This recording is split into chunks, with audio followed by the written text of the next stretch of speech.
سنة الليل أفضل خليها بصنعتك تروح مسائها سعيري ترانا كنت زحري أمور الزري دعقات فري نصبح انتبه بالحق ولا قبو تحسس سلمي كم خمس مالي أمينة أمينة مريض دعها حزن سينة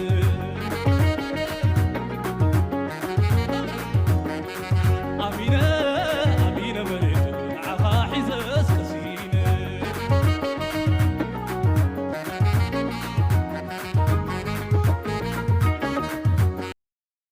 ጠቅላይ ሚኒስትር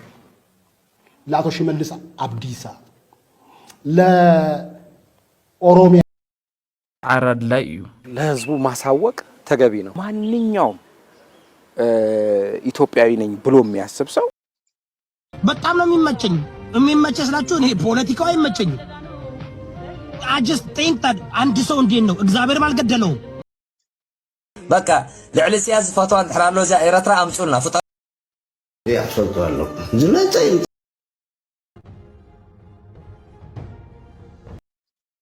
አመራር سلام تخطاتلتنا channel كما يكنيكم كما تكونوا سناي كتكونوا ناي وتر من يوتيو ناي لوم فيديو بزح اب سمعيت كتو زخل كونتات كنرينا زدما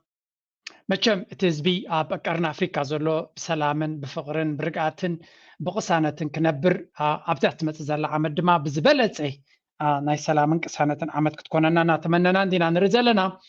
اتندريو زلنا بايتاغن بزح نعوزة تنبه كنتات ايترنيخا كينو حليفنا خنكيد لنا كينو كنت متهلنا ناي وترو غزي صاوعتيو يقداس عشيخان سلازي دلخايون نغرات يخون مالت ايكونن ناي طبح بالبوليتيكا حجون بملكع كال فورما حزامت يالا كال بستفلالي وجن اتي بابيهم بخالوت وجنات زغبر زلو انصار ايرتراونت بتوم ايرتراويننا بحالتي زغبر زلو دما زغدده كنرينا ذا فيديو زياده ما كل غزي سلازبلكا يكونن برتع زخونه ملسي وي كتري زخونه ملسي دما بتوم ابغوني ايرتراونت صنيعهم زلوخا كنرينا سلازي بزح حقداسي بتحده نتي تنكل انصار ايرتراونت نزسرح زخشح كمون كم جبتك خون زخيل كل سب كفلطه زلو بفلاي نوس ولدو ازي قصالنا زلو تدغاغامي زغاطمنا زلوون سلازخوني بتخال دما تتخكلنيا ملسن عزخون زبو كنرينا ناي ابن مشارختون كم دما تنسو زفطرو زلو تغمطيلون عخق اصلو جميرلو بفلاي بامباسيتات ناي امريكان كمون ناي عد انجليزن تغبر زلو نعم سانا زي تحزقن نعو اب قدقات توزخل كنتاتون متشيلو نزون كرينا لا يقبرو سبورت تقبرو ناتكم دقف دما كم وترا قدا سنة تالونا بلنا كم توترو بتي وانا وزولو بروباغاندا ناتو كنجمرينا نس دما نعنا بتحدوغن كنفلطو بتي دما اتتخكلنيا كبحالو زولو دما ناس معنا كنكيدينا let's go تاريخان حقتاتن ناي يقبأن حتو العلا ايا بحر برين هاجر زلو ربحا بقطعو نخفلتن بقبوء منقدي نخط اناقدن ناي مهوران تساتفو ازيو يقدسيو كاب ساينسن مرمرن زتوسده مهوراوي رئيتون حسابن إثيوبيا مسكالوت هاجرات زلو ركب تنكر نخخون ناي مهوران قده أدلاي ايو من نغاقر تلق نغر نو مزراب عبي نغر يو مهوران دما ساينسن مردعتان ادقيفكا قبوء خامحتات قبوء ايو تمالي ناتنا زنبر بر بحري ايو بجدي هابونا يبلنا ناتنا زنبرة بفتحونة نتقمينا زبلنا إثيوبيا صبو راشنا لالو ناتنا زنبرة سمعكم مرة تزربة وريرنا قوبيتنا ايو زنبرنا ايبلون يوم زيوم جن حقهم يوم كل جزء كزمز دلي نايكالز دلي كم ناتو غيرو يزغرب بفلاي بوغن دبوب نريو زلنا كابتحادا ونز سجرا يكون تارجع بتمساسالي اب كلهم ابزبسو إثيوبياويان انريو ايديولوجي زي زغانتايو كسابز دلوكا محنكاسيو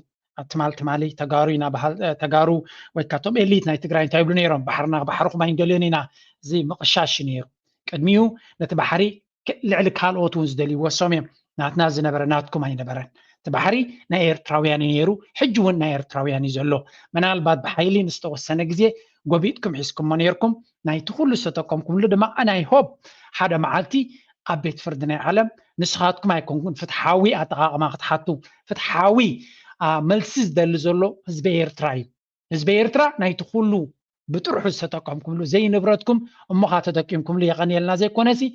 حمد دفاعو دستخمو معاد زقتلكم زشفشفكم نهاية كل زجبركم تكبر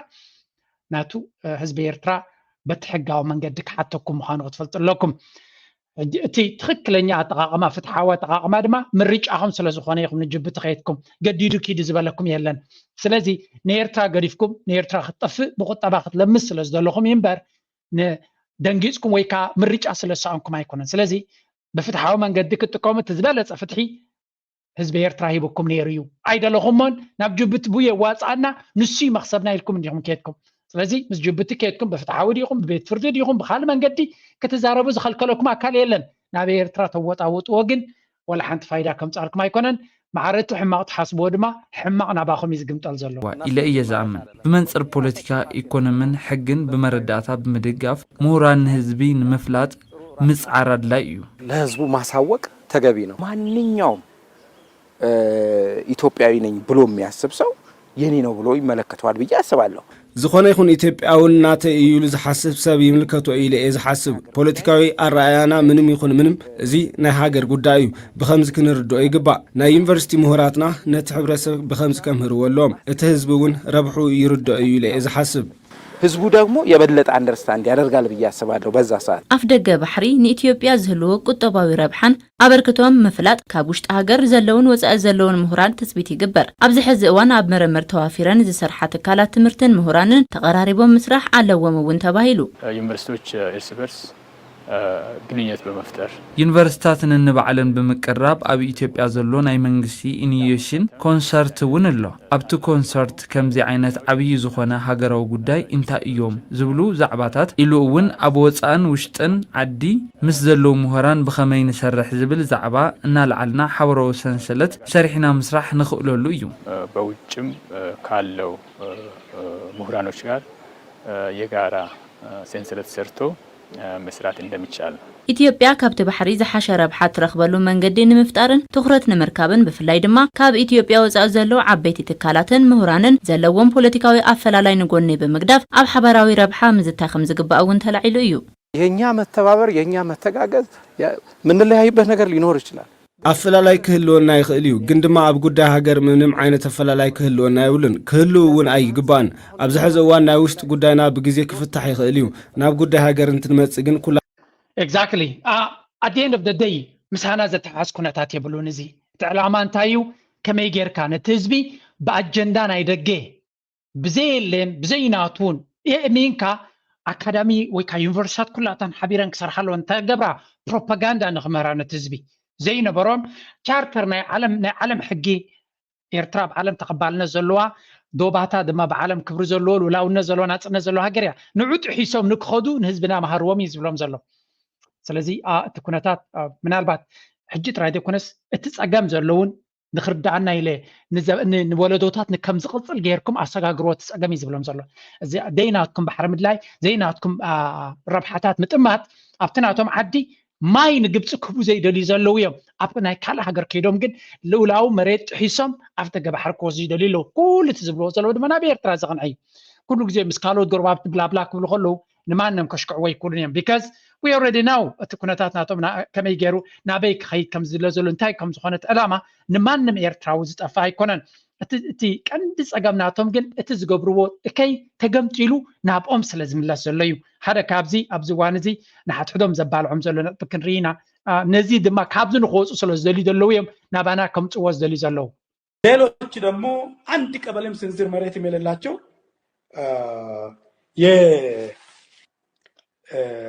ተሰክስጎ ኦሮሞ ውስጥ ተሰክስጎ የሚኖሩ በብዛት አማራ ጉራጌ ገጠር እንኳን ብዙ ባይኖሩ ትግራይ ኦሮሚያ ከተማዎች በጥቂቱም አሉ እነዚህ ደግሞ ስንዝር መሬት የራሳቸው መሬት የላቸው ለምሳሌ ገና ያላለቀ ነገር ኦሮሞ ነፃ ከወጣች ኦሮሚያ ነፃ ሀገር ከሆነች የፖለቲካ ስርዓታችን ገዳ ከሆነ አባ ገዳ ሆኖ ለመመረጥ መቼም ማለፍ መሻገር ያለባቸው ነገሮች አሉ ገብቷል ኦሮሞ ሆኖ እኮ መሻገር የሚገባቸው ነገሮች እንታይ ንርኢ ኣለና ኦሮሞ ሓደ ክፋል ናይ ኢትዮጵያ እዩ ዓብ ክፋል ናይ ኢትዮጵያ እዩ ኦሮሞ ድማ ድሕሪ ዓመታት ናይ ስልጣን ሃዋሁ ንኢትዮጵያ ብናትና መንገዲ ነመሓድረሉ ግዜ ሕጂ እዩ ዝብለት ሓሳስባ እዩ ዘለዎም ኦሮሞ ዝደልዩ ድማ ንኦሮሞ ክግንፅሉ ወይ ከዓ ንኦሮሞ ትንፅል ዘይኮነስ ዳርጋ ኣብዚ እዋን እዚ ከመይ ጌርካ ነቲ ሃገር ናትና ንገብራ ካልኦት ከዓ ናትና ኣገልገልቲ ንገብሮም እዩ ኮይኑ ዘሎ ሕጂ ቀደም ኦሮሞ ናትና ንእሽተይ ከፍ ኢልና ሃገር ንመቀል ከምዚ ኢሉ ዝቃለስ ጉጅለ ኣለዎም እቲ ኣብ ስልጣን ዘሎ ኢሊት ኦሮሞ ድማ እንታይ ዝደሊ ከም ዘላታት ኢትዮጵያ ናትና ከመይ ጌርና ንገብራ ነቶም ካልኦት ከመይ ጌርካ ተኣልዮምን ተዳኽሞምን እዚኣ ድማ ብታሕቲ ታሕቲ ኣብ ዝሓለፈ 5 ዓመት ፅቡቅ ጌሮም ሰሪሖም ለዮም ገለ ውፅኢቱን ረኺቦም ለዮም ሓደ ካብኡ ትግራይ ሃገር እያ ትግራይ ሃገር ክትከውን እያ ተባሂሉ እቲ ሽዑ ዝተገበረ ንትግራይ ሃገር ንምግባር ዝተገበረ ቃልሲ ናበይ በፂሑ ንህዝቢ ትግራይ ኣፅኒትዎ ቁጠቡ ኣልሚስዎ ማለት እዩ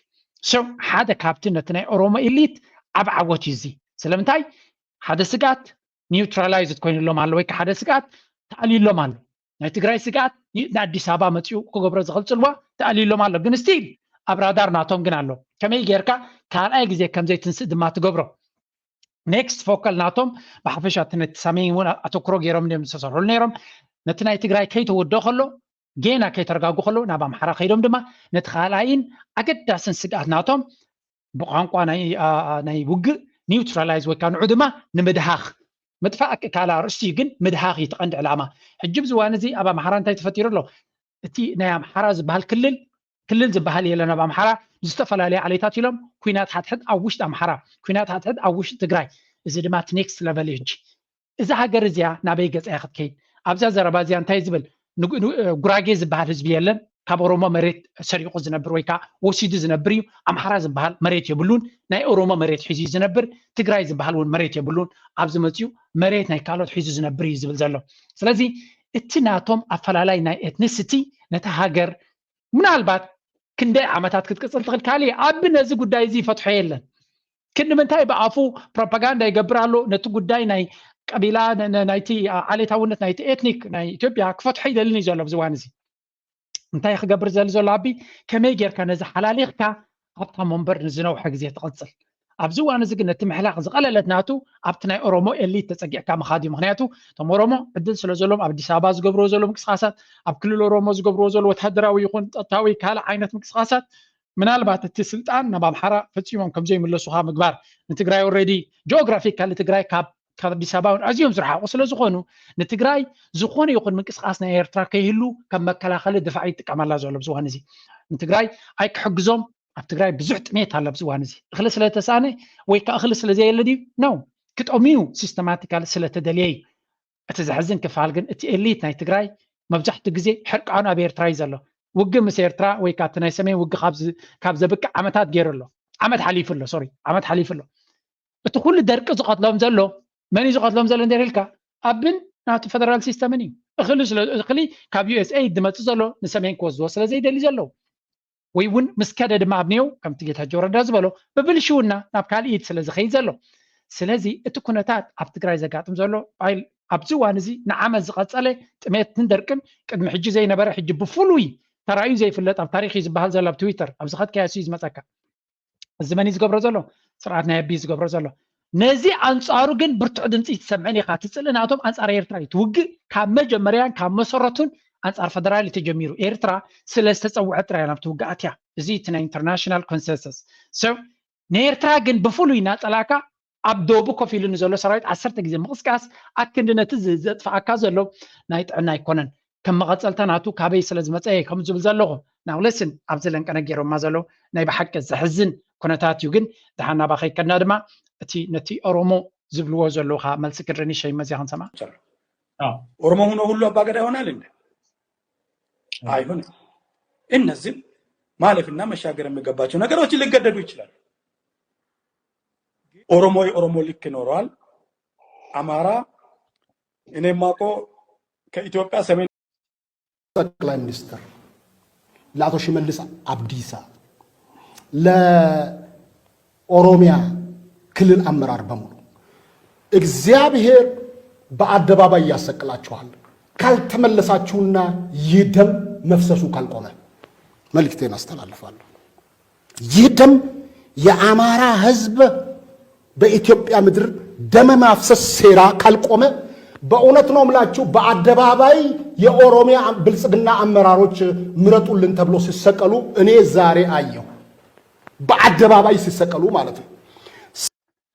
ብዙዕ ዘረባዩ አይ ቲንክ እቲ ሃይማኖታት መራሕቲ ሃይማኖታት ናቶም እውን ኣብቲ ፖለቲካ ዲቕ ዝበለ ዝኣተው እዮም። ስለዚ ብሓፈሻ እቲ ደም ዝፈስስ ዘሎ ኣብ ክልል ናይ ኣምሓራ አይ ቲንክ ምናልባት ንኩሉ ናይ ኣምሓራ ህዝቢ ናቱ ድምፂ እዩ ክብል ኣይክእልን እየ። ግን ዓብዪ ቂምታን ሕርቃንን ፅልእን ኣብ ልዕሊ ኣቢ ካብቲ ናይ ካብ ወገን ናይ ኣምሓራ ከም ዘሎ ኣብዚ እዋን እዚ ድማ ብኩሉ ወገን ተሃንዲሱሉ ዝተሰርሐሉ ኩነታት ነቶም ኣምሓራ ንምድኻምን ንምጥፋእን ብርቱዕ ስራሕ ይስራሕ ከም ዘለዎን እዚ ድማ በቶም ኣምሓራ ተቐባልነት ከም ዘይብሉ ከም ርዱ ጌርና ዶ ንወስዶ። ሕጂ ኔክስት ኣበይ ክንከይድ ኢና? what's happening around እቲ ኤትኒክ ካልእ ኣብቲ ብኢንተርናሽናል ኣንጻር ኣቢ ዝኸውን ዘሎ ኩነታት ንርኢ። ኣብ ዝሓለፈ እዋን እንታይ ነጊረኩም ነይረ? ኣቢ ናቱ ካድረታት ድዮም ናቱ ሚኒስትር ፋይናንስ ናቱ ኣብ ልዕሊ ናይ ባንክ ልምዓት ኣፍሪካ ዝወሰድዎ ስጉምቲ እቲ ገንዘብ ብብልሽውና ናብ ሜክሲኮ ድዩ ናብ ፓናማ ከም ዝኸደ ዘይፍለጥ ብሽም ናይ ናብቲ ባንክ ልምዓት ኣፍሪካ ንሰደለና ኢሎም ብብልሽውና ናብ ካልእ ክሰድዎ ፈቲኖም እቲ ገንዘብ ኣይተኸፈለናን ኢሉ ካብቲ ባንክ ኣባል ናይቲ ባንክ ሓላፊ ንዝሓተቶም ድማ ጨውዮም ወሲዶም ቤላ ገይሮም ጨፍጪፎም ክዓፅዎ ኣፉ ክዓፅዎ ዝፈተኑ ድሕሪኡ እቲ ፕሬዚደንት ናይቲ ባንክ ደው ኢሉ ንኣቢ ቀጥታ ንኣቢ ደው ኢሉ ከም ዘጥሓኖምን ካብቲ ሃገር ከም ዝወፁን ብኡ መንፅር ድማ እቲ ባንኪ ኩሎም ኢንተርናሽናል ስታፍ ናቱ ካብቲ ሃገር ከም ዝወፁን ካልኦት ትካላት ምስኡ ዝቀራረቡ ድማ ነቲ ሃገር ከም ዝገደፉን ገሊፅና ነርና። ከም መቐፀልታ ናቱ እዛ ዘረባ እዚኣ ናበይ በፂሓ ኣላ? ኤምባሲ ናይ ኣሜሪካ ትማሊ ኣገዳሲ መልእኽቲ ውፅኡ ኢሎ እንታይ ኢሉ? The US Embassy highlights the importance of all nations observing and protecting the Vienna Convention on diplomatic relations to ensure. So diplomat ናይ ዝኾነ ሃገር ዲፕሎማት ኣብ ሓንቲ ሃገር ክኣቱ ከሎ በቲ ናይ ጀኔቫ ናይ ቪየና ኮንቬንሽን ዝበሃል ዲፕሎማቲክ ኢሚዩኒቲ ወይ ከዓ ዝኾነ ነገር ክትገብሮ ይትኽእል ኢኻ። ልክዕ እቲ ኤምባሲ ናይ ሓንቲ ሃገር ኣብ ኤርትራ ዘሎ ነቲ ሃገር ትደፍር ከም ዘለኻ ኢኻ። ወተሃደራዊ ሓይሊ ሒዝካ ኣብታ ኤምባሲ ወይ ከዓ ናብታ ኣምባሳደር እንድሕሪ ኣቲኻ እንታይ ዝበሃል ዘሎ ናብቲ ሃገር ወራር ከም ዝገበርካ እዩ ዝቁፀር። እዚ ግን ነቲ ዲፕሎማቲክ ኮንቬንሽን ሰጊሮም ነቶም ወከልቲ ናይቲ ባንኪ ብዙሕ ዕንወት ኣውሪዶምሎም ማለት እዩ። እዚ ከዓ ሓደ ካብቲ ዘሕፍር ኩነታት ስለ ዝኾነ ኤምባሲ ናይ ኣሜሪካ ኦርጋናይዝ ብዝኾነ መንገዲ ማለት እዩ ከምዚ ትሪእዎ ዘለኹም እቶም ነዚ ዝገበሩ ሰባት ናብ ቀይዲ ክኣትዉ ኣለዎም። ኣቢ ኣሕመድ ፅኑዕ ክሰምዕዎ ኢኹም ብቐጥታ እውን ይፈልጥ መን ከም ዝገበሮ። ምክንያቱ እዚ ጉዳይ እዚ ኣብ ዝለዓለ ጥሪ ዝበፅሕ ኣሎ ብምዕፋን ናይ ሚድያ እዩ ከምቲ ዝድለ ሰብ ዘይዛረበሉ ዘሎ። ካድረታት ናቱ ድማ ንሓትሕዶም ክባልዑ ጀሚሮም ኣለዉ ፅንዒልና ክንሪኦ ኢና። ሰው እዚ ጉዳይ እዚ ኣቢ ኣሕመድ ውሽጣዊ ጉዳይ ናይ ኢትዮጵያ ክቋፃፀር ዘይክእል ምዃኑ እዩ ዝነግሮም ዘሎ። ወይ ክቋፃፀር ዘይክእል ሰብ ወይ ድማ ከምኡ ንክገብር ከም ኣጀንዳ ዝሰርሓሉ ዘሎ ካብ ክልቲአን ሓንቲ እያ። መብዛሕትኦም ከም ዘይክእል ሌላ ዓቕሙ ኮይንዎ ከም ዘሎ ጌርካ ከቕርቦ እዮም ዝፍትኑ። ብሓፈሻ ግን ውራይ ኢሉ እውን ዝገብሮ ክኸውን ክእል እዩ። እቲ ከም ዝመስል ግን ንዕድመ ስልጣኑ ዘሕፅር ስለ ዝኾነ ብቅዓት ከም ዘይብሉ እዩ ዘርኢ ናይታ ጌታቸው ረዳ ብፍፁም ነቲ ሃገር ከመሓድሮ ዘይክእል ብቅዓት የብሉን ከመሓድራ ዝብል መግለፂ እንተልኩም ነይረ። ተመሳሳሊ ኤምባሲ ናይ ዩኬ ኣብ ኢትዮጵያ ድማ አይ ቲንክ ብታሕቲ ብሓደ እዮም ዝሰርሑ እዚኦም አይ ቲንክ ሓደ ዌብሳይት ኣለዎም ካብኡ እዮም ዝቐድሕዎ መስለኒ። እቲ ናይ ኣልጀርስ እውን ተመሳሳሊ ኩሎም ሓደ እዮም ኣውፅኦም ነይሮም። ኣብዚ እውን እንተኾነ ሕጂ እውን እንተኾነ ዩኬ ሜጀር ፋንደር ኣብቲ ባንኪ ልምዓት ኣፍሪካ እቲ ዩኬ ይኹን ኣሜሪካ ዓበይቲ ፋንደርስ እዮም። ስለዚ ኣብ ልዕሊኡ ዝተፈፀመ ነቲ ናይ ቪየና ኮንቬንሽን ኦን ዲፕሎማቲክ ሪሌሽንስ ስለ ዝገበረ እቶም ንዑ ዝገበሩ ናብ ሕጊ ክቐርቡ ኣለዎም ይብሉ ኣለዉ። ሕጂ ክልተ ነገር ክንርኢና። እዚ ሓቂ እንድሕሪ ኮይኑ በዚ ነዚ ተኸቲሎም ኣብ ሕጊ ክቐርቡ እንተደልዮም መን ትብልሽውና ዝገብር ዘሎ ክረዩ እንተዘየቕሪቦ ኣብ እውን ኢድ ኣለዉ ማለት እዩ። ስለዚ ኣብዚአን ክልቲአን ከዓ ከም ዝቕርቀር መሊሶም ቅድሚ ሕጂ ጀኖሳይድ ተፈፂሙ ገለ ተፈፂሙ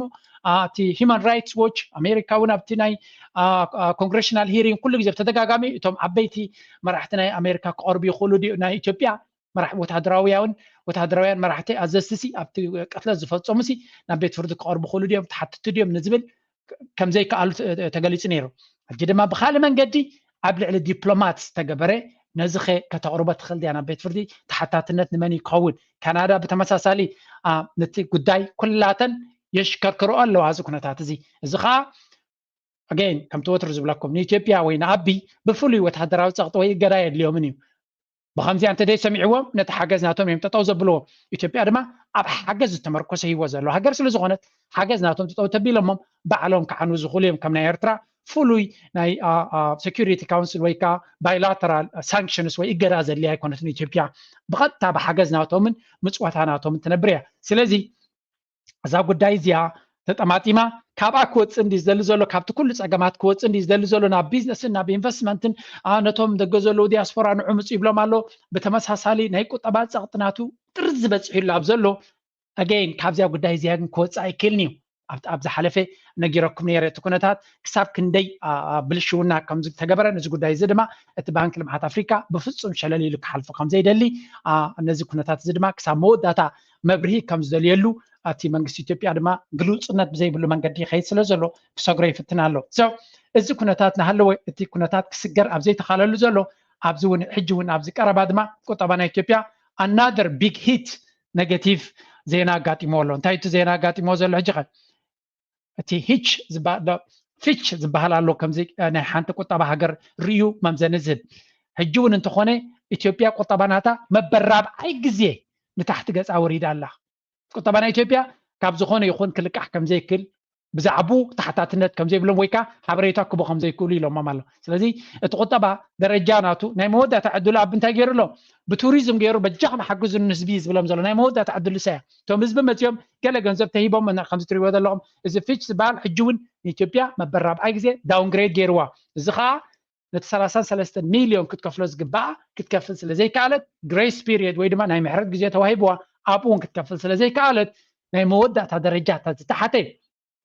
restricted default زبل RD زبل credit rating يبوا كابتي AAA BBB CC قلنا بالي كابتي تحت درجاون عليوا مالتيو سلازي قطبنا إثيوبيا بإنترناشنال عيني ني انفستمنت زخون زي كونسي انت خيلكا كابو هدب زعينة سيجنال يوم هيبام زلو أزد مانت نعبي تونكو حج تاريف وزلو بتوريزم غيرنا تمزب متيهم ردوني حقزون انك قتلي زبلهم زلو كاوزاي زخون يخون كجبار زخل بإنترناشنال انفسترز كلنيو لعلو كل جن اتتصطع تكونتات ناي صطا ناي تهاجر انت زوحس نيرو قال انا غارسي اماي سانن زبل رديت على نغن اجين كابون كوت سايكل نيوز تري وزلون بريزنت نايتي بانك لمعات افريكا زنبري ازخات حدغا زوردو دبلومات ويكا نايت بانك عبي بعال سلطان زنبري سو اذا غمزيلنا هلوي كالي درامات زغبر زلو دو وحيدو خي نو اي وحدن كادرتات ناتو خي انت يبللو سمعوا اجي يገልጻል የአፍሪካ ዲቨሎፕመንት ባወጣው መግለጫ ላይ ይሄ ድርጊት ይሄ ድብደባ የተፈጸመው አዛ ሃይስት ባለስልጣን በዶክተር አብይ ነው አይደለም በዶክተር አብይ ካልሆነ በአቶ አህመድ ሽዴ ደግሞ የሚኒስትር ወይም የፖለቲካ ሹመኛ እንደሆነ ያሳያል ማለት የጸጥታ ኃላፊ ቢሆን ኖሮ በጸጥታኛ ከፍተኛ ኃላፊነት ብሎ ይገልጹት ነበር አዛ ሃይስት ሌቭል ያለ ሰውዬ ነውና ድብደባውን የፈጸመው ያ ሰውዬ ያ ጉዳይ ተጣርቶ እርምጃ እስከሚወሰድበት ጊዜ ድረስ ባንኩ ሰራተኞች ያስወጣል ያለው ይሄንን ድብደባ የፈጸመው ሰውዬ ማን ነው ጥያቄ አቶ سو كادرتات ناي أبي نحدهم من نقاط تجمير له سلزي تي بنك لمعات أفريقيا خمسة حبو أبزل على الترزز اللي حلاف بعد سلطان زو سدس قمتي تمتكعتنا تي حلاف نايتي بنك لمعات أفريقيا زقات أمي سلزي أبديو أيكونا نبللو إذا حتى زيا أب مونغو أبن المينستر فاينانس نايت هاجر زولو أحمد شيدين أم مونغو ميازياتهم قد من كتكم جميرو مالو نا أحمد شيدين سمعوا عجنتاي بمنتاي قبن خاصوا جميرو مالو باي ذا واي كال أي مينستر ناي سلام زنبرنتي زت أسري هذا مينستر سلام نعبي سلاز وغاسي أبو سربيت كاع تخلو نعود تكيز وزدما هاديمو نابكال هاجر عقبة حتيتو زوج أو مجلس دما خنسمينا مرشدي كونا نقرون إنما مركز الناس قبالن ሲሚንቶ ተዋዶ በጣም ጣራ በደረሰበት ሰዓት እዛ ጋር ሳቦታጅ ሲሰራ የነበረው ሰው ማን እንደሆነ ታውቋል እና ያን ሰው ያውቃሉ ሰው ያመርሽዲ እንደነበረ ሰምቻለሁ እቺ ነገር ሰው ነው የሰውዬ በጣም ትልቅ ሰው ነው ይሄ ሰውዬ በጣም ለሀገር ኢኮኖሚ ለኢትዮጵያ የሚበጅ ስራ እየሰራ ያለ ሰውዬ ነው አሁን ዶክተር አብይ ይሄን ጉዳይ አስመልክቶ ምላሽ ይስጠን እያልን ያለን ማለት ለኛ እኮ አይደለም ለሰውዬው ሲባል አይ ለሰውዬው ሲባል ሳይሆን ለሀገርም ገጽታ ሲባል ሙስና ነው እኮ ከሙስና በላይ ነው ሙስና ይገልጾም ይሄ ሙስና ይገልጾም ተዋሳብ 1.5 ቢሊዮን ብር ታክስ ዳ ነበረበት ከሽያጩ መንግስት So ሕጂ ድማ ብኻልእ ብልሽውና ኣነቲ ሓመሽደ እዩ ኣይ ቲንክ ተጠማጢማ ምናልባት ምስ ግዜ ካልእ እስር ቤት እውን ከጋጥም ከም ዝኽእል ምግንዛብ የድሊ ስለዚ እቲ ኩነታት ፎሊንግ ኢምፓየር በሃል ንግስነት ክወድቕ ከሎ መጀመርያ ዝተፈላለዩ ፋክተርስ ውሽጣዊ ፀገም እዩ መብዛሕቶም መንግስታት ወይ ከዓ ንግስነታት ዘውድቖም ወላ ደርጉን ሻዕብያ ህዝባዊ ግንባር ይቕጥቀጦ እንተነበረ ገለ እንተነበሮ ኣብ ውሽጡ እውን ብዙሕ ፀገማት ነይርዎ ግን እሱ ዲክቴተር ስለ ዝኾነ ቱ ሰም ኤክስተንት እቲ ሓገዛት ምጉዳል እቲ ናይ ሶቪየት ምጉዳል ምስቲ ምናልባት እንታይ ዝብር ቲዮሪ ኣለና ቁሩብ ምፀንሐ ነይሩ ሓደ 2-3 ዓመታት ምፀንሐ ነይሩ ወላ እኳ ህዝባዊ ግንባር ብዙሕ የርስነሉ እንተነበረ እንታይ ግን ኣብ ግዜ ምውዳቕ ዘቀላጥፉ ፋክተርስ ካይውሰኹ እዮም ነቲ ታሪክና ቆናፅቢለ ይኮንኩ ናይ 30 ዓመት ዓብይ ታሪክ ነይሩ ግን ሓደ ግዜ ምውዳቕ ናይቲ ንግስነት ወይ ከዓ ሓደ መንግስቲ ዘቀላጥፉ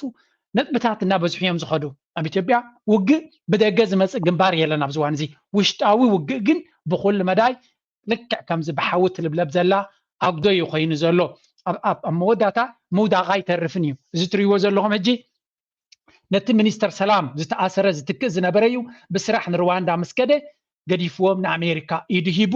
ንኣንፃር መንግስቲ ኣብን ንሱ ዝኸዶ ዘሎ መንገዲ ድማ ብተሪር ኮይኑ ጥራይ ዘይኮነ ነቒፉ ኣብ ጎኒ ፋኖ ከም ዝስለፍ ድማ ነጊሩ እቲ ዝኽተሎ ዘሎ ኣገባብ ናይ ኣብ ድማ ሓደገኛ ነቲ ሃገር ከጥፍእ ዝኽእል ምዃኑ ገሊፁ ኣዛራቢ ጉዳይ ኮይኑ ኣብ ዝዋን እዚ ማለት እዩ ሰብ ኣገይን ከም ንሪኦ ዘለና ብዝተፈላለየ መንገዲ እሳቶም ንሓትሕዶም ክባልዑ ይጅምሩ ኣለዉ እቲ ኩነታት ድማ ካብ ሕማቕ ናብ ዝበኣሰ ብወገን ኣቢ ክንርኢ ከለና ዝኸውን ከሎ ናይ ትግራይ ከንታይ ኣሎ ክንርኢና ሕጂ መጀመርያ ሓዳሽ ድራማ ገይሮማ ዘለዉ ንርአዩ ፕሊስ ላይ ግበሩ እዚኣ ንእሽተይ ክንርያ ኢና ብጣዕሚ ሕማቕ እያ ግን ስምዕዋ ኣላ ጓለይ ፅባላ ዳዲ አንተ ቅልጥፍ እንደው እዚህ ውጥ እንደበላታ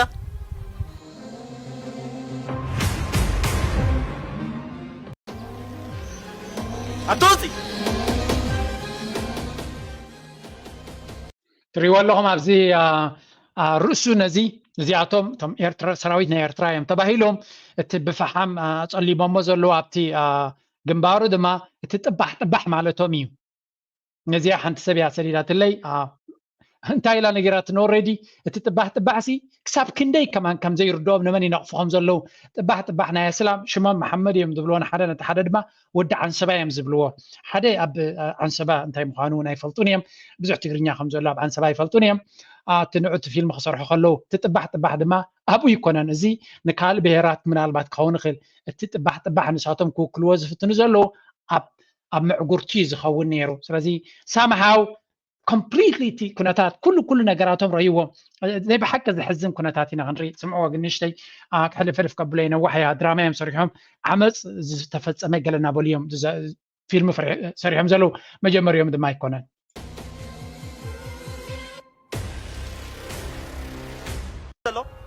ውፅን ትብለክ ዘይትወፂ ሕለፍ ውፂ ውፅን ቢያ ድብለክ ዘሎ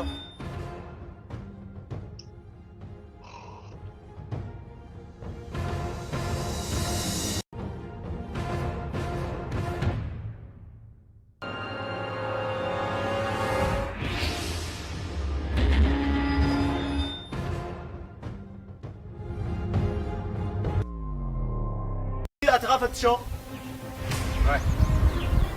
أخذكم وزن مسمس شو اللي قال؟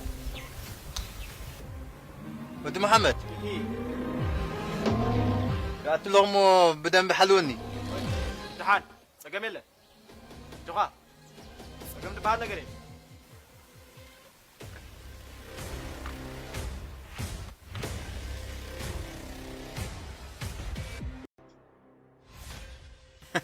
أنت ود محمد رغم أنت كم درخوكو ميدالية رخبة أنت الدرجة أرجع سبعين برشوا دنا نيرو أباد مكل خال سلاوي تيبان يركع حكي قال لا هم تتفلتوا سخاتوا الناس عنتهم نحنا نمثل معرنة ما حوار صلاي حوابيرنا نحنا ناس عنتهم أمبيرا زوم ብሓፈሻ እቲ ዛንታ ኤርትራውያን ዓመፅ ፈፂሞም ንምትንባህ ዝተገበረ ነይሩ ሓቂ ግን ኣገይን ብተደጋጋሚ ከምፃልኩም እየ ምክንያቱ ሓቂ ኩሉ ሰብ ክፈልጠሎ ኩሉ ኤርትራዊ ድማ ነቲ ሓቂ ካብ ኣፎም ይስማዕ እዮ خير እንድሕር ኮይኑ ኣደታት ተጋሩ ተደፊረን ዝበሃል ወረ ክወርኽ ኣለዎ ንጹሃን ዜጋ ትሕረድ ኣለዎ ይቕተል ኣለዎ ማንነቶም ዝበሃል ወረ ብሰፊሕ ክጋውሕ ኣለዎ ስለዚ ተገይሩ ይተወጣት ናብኡ ክኸይድ ብዝብል ከምኡ ዓይነት ብደንብ ብሚድያ ሰሪሖም እዮም ኣብ መሬት ኣቲኻ ግን ብተጨባጭ ክነፅንዖ ከለና መረጃ ወፂሕና ኢና ኣንሲ ድፈራ እየን ዝብል መረጃ ወፂሕና ክነፃርቕ ኢና ኣበይ ተደፊረን من دفيرون مع السفيرين في البلد قصاين نصحن زيجات خمي لهم سلوي اختلاط والله مريت له تم تزارف ديام بنايبع ኣብ ተግባር ኬድና መጽናዕቲ ጌርና ዝኾነ የለን እንተሎ ኸማን ብውሽጣዊ ማሕበራት ንዑ ንምድንጋር ዝተገበረ ከም ዝነበረ ብተደጋጋሚ ገሊጹ ኣሎ እዛ ቪድዮ እዚ ኣብ ትዊተር እውን ሼር ገይረ ኣለኹ ኬትኩም ሼር ግበርዋ ፕሊዝ ኣብ ትዊተር ፈለው ግበሩኒ ብተመሳሳሊ ሓድሽ ሓበሬታ ለንቀነ ዝወፀ እውን ኣሎ ራይዋ ኣብዚ ጌታቸው ረዳ ምስ ማለት እዩ ብጣዕሚ በቃ ሾክ ይገርኒ ጌታቸው ረዳ ምስ ናይ ሰራዊት ኤርትራ ኢሎም ሼር ገይሮም ለዚ ቪድዮ ዝና ስትንረዮ ተደጋጋሚ ነይረ ፍታ ሸሞንተ ወርሒ ተንቀሳቀስና ግዜ ዝብዳሪት ዘለና ቦታት እዚ ብድሕሪት ኣሎ ትሪኦ ኣለኹም ሓደ ቦዲጋርድ ናይ ጌታቸው ረዳ እዩ ዝኸውን ዘሎ እንታይ ዓይነት ክዳን ተኸዲኑ ኣሎ ናይ ኤርትራ ሚሊታሪ ክዳን ተኸዲኑ ኣሎ እዚ ክዳን እዚ ድማ ብዙሕ ግዜ ናይ ኤርትራ ክዳን ወታደራዊ ክዳን ተጠቂሞም ንሰራዊቶም ኣኽዲኖም ሓንሳብ ማሪኽናዮም ይብሉ ሓንሳብ ዓሚፆም ይብሉ ሓንሳብ ድራማ ይሰርሑሉ ዝነበሩ እዩ ከይተረድኦም ድማ ኣብቲ ናቶም ቦዲጋርድ እውን ንዑ ተኸዲኑ ንርኢ ኣለና ስለዚ ናይ ኤርትራ ወታደራዊ ክዳን ዝገበረ ወይ ኮንጎ ናይ ኤርትራ ዝመስል ረኺብና ኢልካ ከም ኤቪደንስ ከም ጭብጢ ሒዝካ ኣብ ልዕሊ ኤርትራውያን ጀኖሳይድ ፈፂሞም ክብሉ ከለዉ ሲ በናይ ዓይነት ኣገባቢ ሰብ ክቕበሎም ኢሎም ዝሓስቡ ሓቆም እዮም ግን ከምኡ ክብሉ ስለምንታይ ካብቲ ንሶም ዝብልዎ ንላዕሊ ንህዝቢ ኤርትራ ከደናግሩ ኢሎም ዝዓጠቑ ስለ ዘለዎም ክሳብ ፍግዕ ዝብለኩም ከምፃኩም እየ ቢካዝ ዊ ኒድ ቱ ኣንደርስታንድ እንታይ ዓይነት ካምፔይን ወይ ከዓ ኣንጻር ኤርትራ ዝግበር ዝነበረ ዘመቻ ከመይ ምዃኑ ነዚ ንሪኦ ዘለና ብዓይንና ከይረኣናዮ እመን እንድዮም ዝብሉና ዘለው ካብኦም ዝገዱ ድማ ብዙሕ ሰብ ዝኽተሎ ድማ ኣብ ዝስምዖ ብውልቂ ይኹን ብውድብ ምሳና ዝሰርሕ ሰራዊት ሻዕብያ ኣብ ህዝቢ ትግራይ ፅንተት ዝፈፀመ ምዃኑ ከኣምን ምስ ዝበዝሑ ፀገም ተምፃልና ዘላ ሕጂ እዚኣ ገሊኦም እንታይ ይብሉኻ ሰራዊት ሻዕብያ ኣብ ትግራይ ፅንተት ፈፂሙ ይበሉ ትብሎም ዓለም ክትምርምሮ ኣለዋ ዓለም መርሚራ ክተምፅእ ኣለዋ ድሓር ንዓለም ንኣሜሪካ ሰሚዕና ኢና መልስና ንህብ ይብሉኻ ንምንታይ ትቕሽሾ ኣብ ዝባኑ ዝወረደ ፀገም ተወዲብካ ጋዜጣዊ መግለፂ ውፅኢኻ ሻዕብያ ኣብ ልዕልኻ ፅንተት ፈፂሙ እዩ ኢልካ ኣናውንስ ግበር ርጉም ውላድ መጥሓይ ዘመዱ ሕማቕ ዜጋ መበላሸው ዓዱ ንዓኸባ በጃኺ እናበሉ ብኤሪትራ ንቃልሳን ዝዋለቱ عليت وجن فلين زنقتي شباشي ميلاد فريتو حلقو وكوينم زقبتو شباشي ميلاد فريتو حلقو بينات صباح وقايم زلو مسورتي جنازة اختمت እኔ እውነቴን ነው የምልህ አሜሪካ ያቃታትን ኢሳያስ አፈወርቅ እኔ ፉን ልበልልህ ምን አገባኝ እኔ ኢሱ ይመቸኛል በጣም ነው የሚመቸኝ ስላችሁ እኔ ፖለቲካው አይመቸኝም I just think that አንድ ሰው እንዴት ነው እግዚአብሔር ባልገደለው he must be doing some shit right ለምን ነው እግዚአብሔር አልገደለው እሺ እግዚአብሔር የለም እውነት እናንተ በምትሉ ደረጃ እንደዚህ የሚያረግ ሰው አሁን ኢሳያስ አፈወርቂ ለምን እንደ ቲፒኤልኤፍ እንደነ መለስ ዜናዊ የአሜሪካ ገረድ አልሆነም አይደል እንዴ በቃ አልፈለገም ኤርትራ እኮ ነገ ከነገ ወዲያ እኮ በአፍሪካ አንደኛ ሀገር መሆን የምትችል ሀገር እኮ ኤርትራ አስላማ አይግድሾ ክርስቲያን አይግድሾ ጅን አይግድሾ አብዛ ሀገር ኤርትራ ሕማቅ ወላ በምስ ዝነበሩ ብፆቱ G15 ደቕዲቕዎም እዩ በሀገር ፃወታ የለም ዓርከኻ ብኡ አይሰርሕን በቃ ልዕሊ ሲያዝ ፈቷ እንድሕራሎ እዛ ኤርትራ ኣምፁልና ፍጠሩልና መን ኣሎ ከባይ ጀሚርካ መን ትፈቱ ነፍሰይ ይፈታኒ መን ይፈቱ ብሄረይ ይፈቱ መን ትፈቱ ዓደይ ይፈቱ እስያስ ግን ኩሉ ብሓደ ይዝርዮ እዚያ ዘረባ እስያስ سنينا مزياتهم كم زيجرنا من أصبح نطيهم عسب كن وكمنا عمزن قدرنا بزن فترنا نبلك ناي بوليتيكا مقوسا قوسي ويرالي مقبري هي ناي ارتراق ساد مالك بربع دمه زي الكا خوينات مجمر انتهي مدلي انتهي كمغنياتات نيرو الله طمع باليتات حتى كل تعقسنا كل صعرنا نزل نجز مستددا سلمنتا يتعوت انت تباله ويانا انقيدو زحازو حدغኛ استراتيجي نيرو مسخا ገንሸል መሃብ ማለት ንመንዩ ኣብ ኢትዮጵያውን ኮ ተገንሸል ዝቅበል መን እንደልካ ሕጂ ተመልስካ ክትሪኦ የለን ኣብ ኢሉዥን ናይ ኣነ ኣቦይ ትግራዋይ ስነ ነር ዝኸውን ኣነ ኣቦይ ትግራዋይ ኣደ ኤርትራ ዝኸውን ነራ እዛ ዘላ ኤርትራ ገዲፍያ ና ትግራይ كلا زسلطنا خاسيل انجلي له بقى انجلي من ولا حنت كوي متحزو زي بيقولوا تግራዋይ انت ዝኸውን ነረ እኒ ኤርትራ ገዲፍያ ምፈትኩ ትግራዋይ ንፉር መንነት ኤርትራውነት ዑስር መንነት من دم حزقاي بيدك اكو حزنا دوا يبلك كم يرتراو نجر زحفر يكون زو ابز حجوا بفلا يا بس 31 عام ኤርትራ ني عالم حاسره زحفر من نكون تلو ኤርትራው አንዲ ጸላም አሜሪካዊት የኢትዮጵያውያን ትሕግዝ የኢትዮጵያውያን ጽንቦ ነገር ተገብር እና ኢትዮጵያ ዘግነት ሐዲታ ኢትዮጵያዊት ኮይና ሕጅን ሳሃ ለተጋሩ ትሕግዝ ተጋሩ ጽንቦ ነገር ተገብር ያምሽ ትግራዋይነት ተሐትት ትግራዋይ ተገው ነቲ ኤርትራውነት አንደናዮ አይتصرፉ Exactly. I mean, أبيك قبل وشون قبل وايد لون اليوم وكاز as much as ኤርትራውያን ንጸለይና ንብል ዘለና ሳቶም ክንዱ ከም ጸልዎ ዝፈትዎ ኣለዎ ግን ዝጸልዎ መሊኦም ከም ዘሎ ድማሪና ኣለና እዚ ሰብ እዚ ግን I think it's an embarrassment ውርደት እዩ ኤርትራ ሓንቲ ዚያታ መርገጺ እታ ኻለይቲ ኣብዛ ኩነታት ዝተፈጥረት ዝኾነ ብኤርትራ ዝትከል መንግስቲ ልክዕ ከምታ ጀርመናውያን እስራኤላውያን ዝገበርዋ ይቕረታ ሓቲቱ ክሕስ حاولت دي ختكل نتنقبل زفتصمو دي ابس مراخ فردون كمتا ناي فتصمه اندحري كتصاباصب جميرو كبعال الولا جميركا كبعال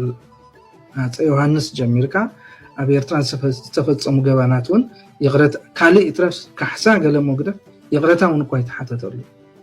ካሕሳ ሞግደፍ ከምቲ ንሱ ካሕሳ እንከፍለኩም ገለ ዝብል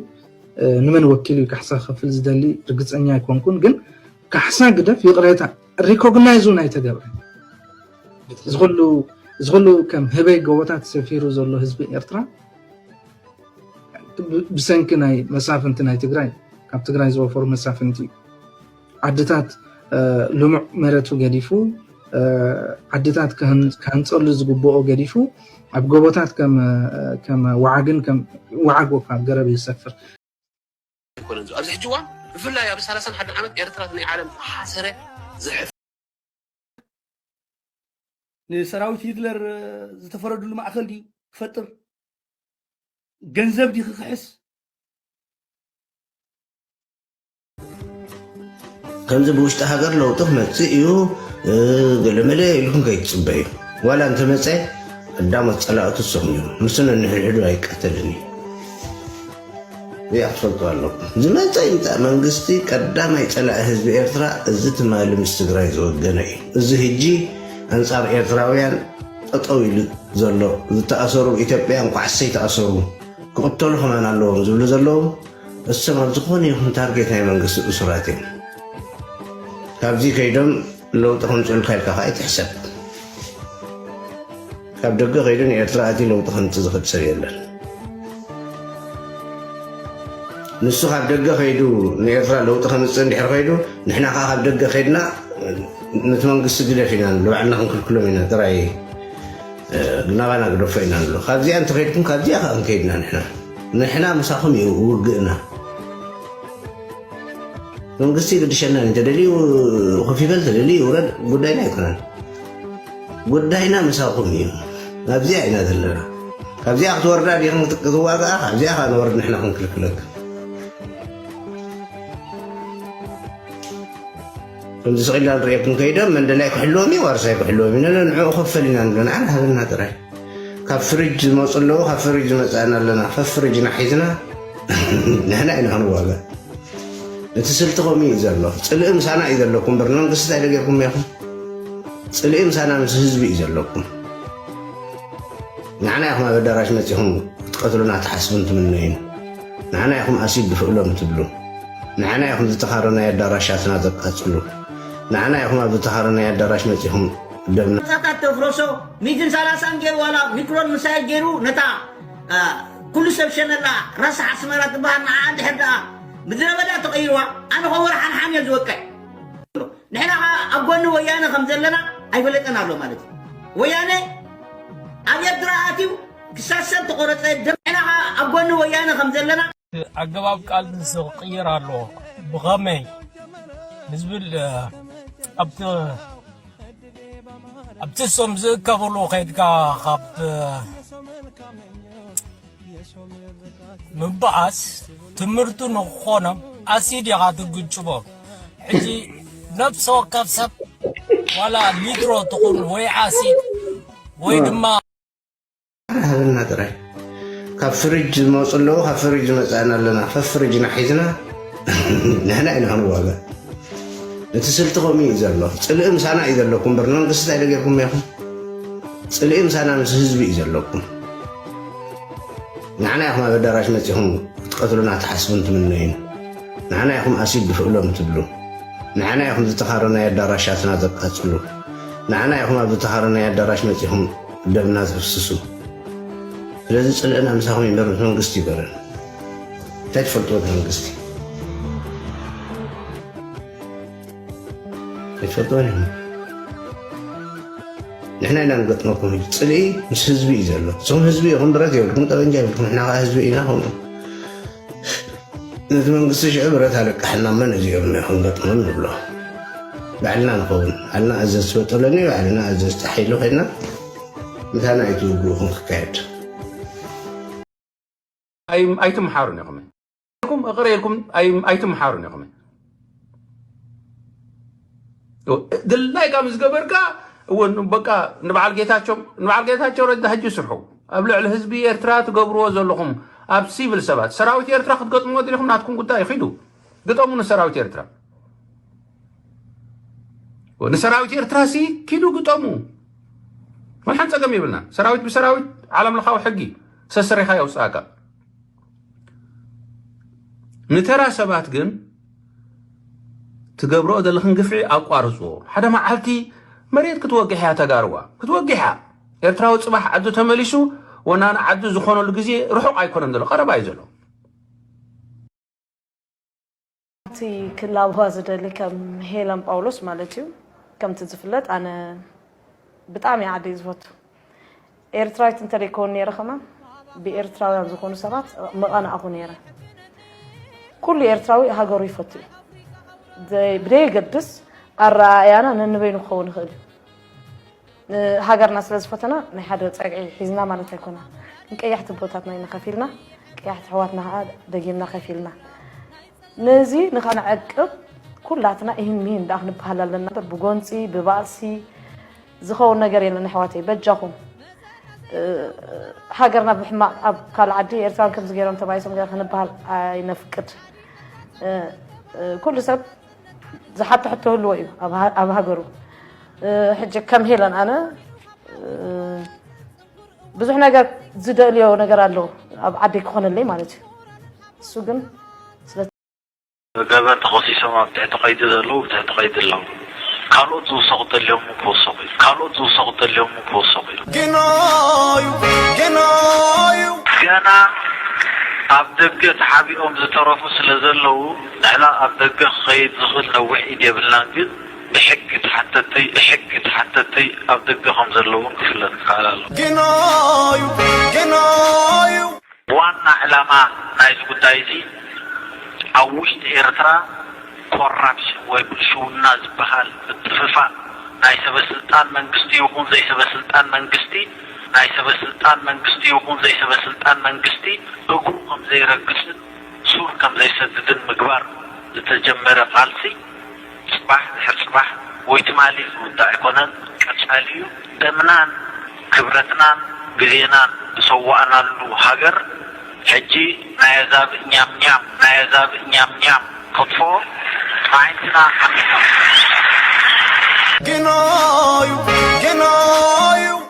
ዝኾነ ሁነታት ኣብ ትሕቲ ዝኾነ ኩነታት እነፍቅሮም ብፅሎትና ኣብ ሕማቕ ኣብ ፅቡቕ ምሳና ዝነበሩ እውን እንተኾነ ኣብ ዝጋገይሉ እዋን ዓይንና ኣይክንሓስን ዓይንና ኣይክንሓስን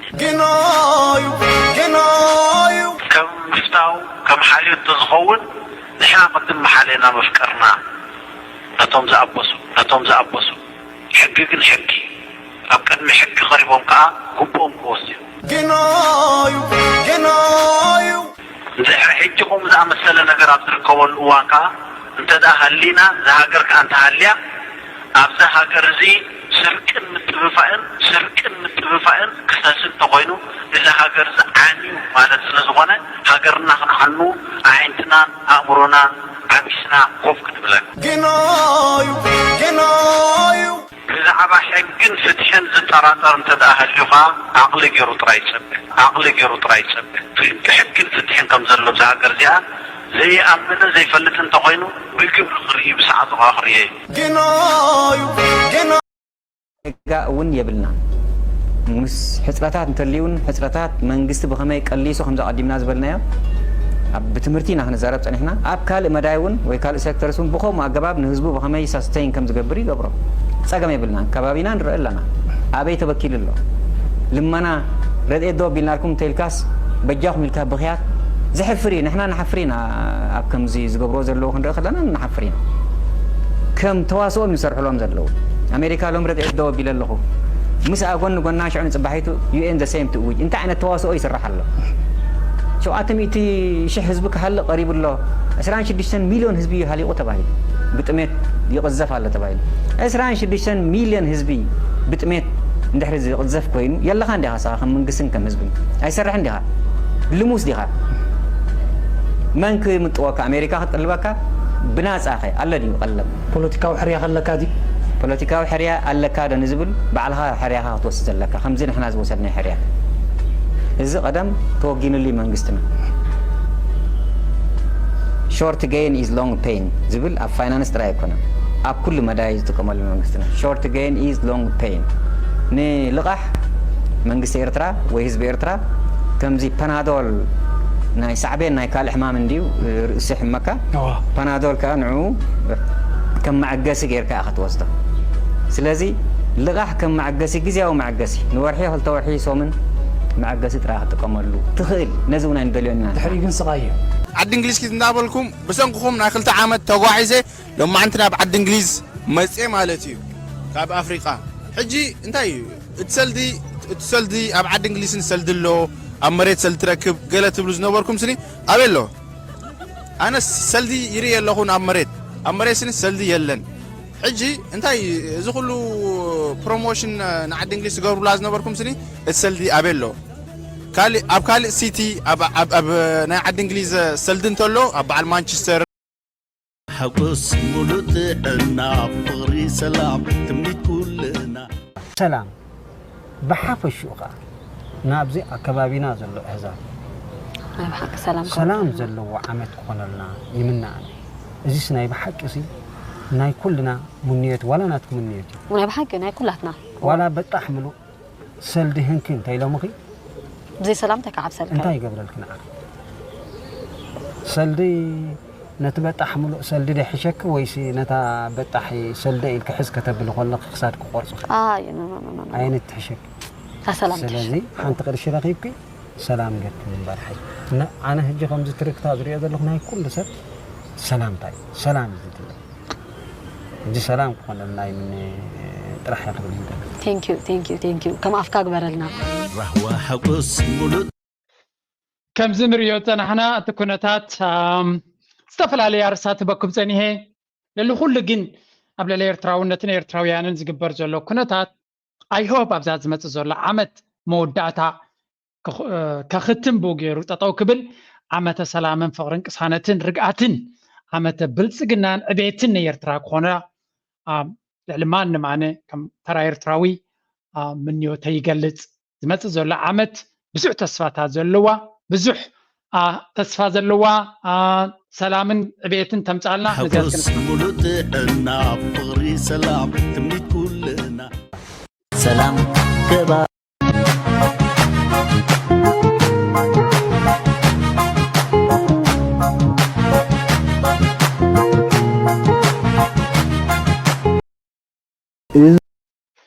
إذا عمت زيا عب مودات أقرب كلا دما كم وترو حماق لبزاتنا قديفنا نبصبغ نجر كم بجس